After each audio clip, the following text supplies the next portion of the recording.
Hello everyone, আসসালামু আলাইকুম। ইংরেজি শব্দের শুদ্ধ উচ্চারণের আরও একটি নতুন লেসনে তোমাদের সবাইকে স্বাগতম।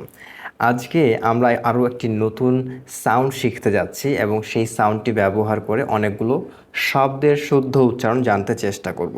প্রথমেই তোমাদেরকে বলে নিই, আজকে আমরা যেই আইফি সাউন্ডটি শিখতে যাচ্ছি সেটি হলো ফি অথবা ফা সাউন্ড। আমরা অনেকে এটিকে পি বলে থাকি, অনেকে এটিকে পি উচ্চারণ করে থাকি, কিন্তু এটার উচ্চারণ হবে অনেকটা ভয়ের মতো।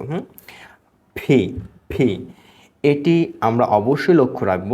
এই সাউন্ডটি জাস্ট এতটুকু মনে রাখলেই কিন্তু আমার যে শব্দের উচ্চারণটি শুদ্ধ হয়ে যাবে। সো আবারও বলছি, আমরা এটিকে অনেকে পি উচ্চারণ করে থাকি, আমরা এটিকে ফা অথবা ফি উচ্চারণ করতে চেষ্টা করব। এখন তোমাদেরকে একটি একটা ছবি দেখাই আমি, তোমরা সেটির দিকে লক্ষ্য রাখবে। এই যে এখানে একটি ছবি দেখতে পাচ্ছ, এই ছবিটির মতো করে তোমরা চেষ্টা করবে দুটো ঠোঁটকে একসাথে লাগিয়ে এই ফা ফা অথবা ফি সাউন্ডটিকে উচ্চারণ করতে চেষ্টা করবে। আবারও তোমরা একটু ভালো মতো দেখে নাও, দুটো ঠোঁট উপরের নিচের দুটো ঠোঁটকে একসাথে লাগিয়ে আমাকে এই ফা অথবা ফি সাউন্ডটিকে উচ্চারণ করতে চেষ্টা করতে হবে। সো এটি একটি খুবই গুরুত্বপূর্ণ বিষয়, তোমরা অবশ্যই এটিকে মনে রাখবে। যখন তুমি এই ফা অথবা ফি সাউন্ডটিকে উচ্চারণ করছো তখন অবশ্যই সেটিকে লক্ষ্য রাখবে। সো আবারও বলি, এটি উচ্চারণ ফি অথবা তোমরা ফা, এরকম উচ্চারণটি মনে রাখতে চেষ্টা করবে। এখন চলো শব্দগুলোকে আমরা জেনে নিই।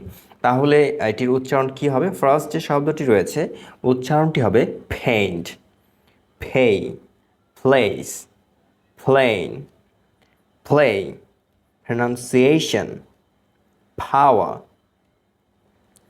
proud, pound।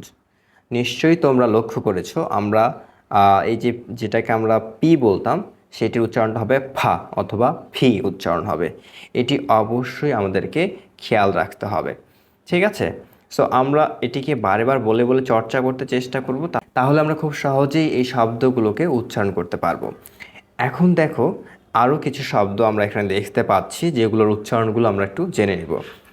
Pose, post, potato, promote, promotion, propose, pack, presentation, palace,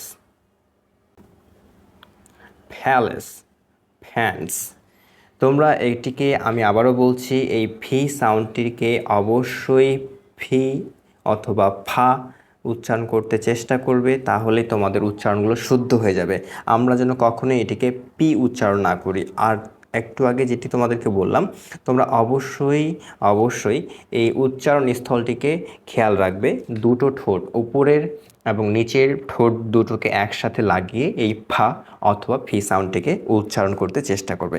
আশা রাখি তোমরা বুঝতে পেরেছো। অনেক বেশি পরিমাণে চর্চা করবে, তাহলে দেখবে একসময় তুমিও অনেক সুন্দরভাবে ইংরেজিতে কথা বলতে পারছো। ধন্যবাদ ভিডিওটি দেখার জন্য। অবশ্যই শেয়ার করে সাথে থাকবে। আসসালামু আলাইকুম।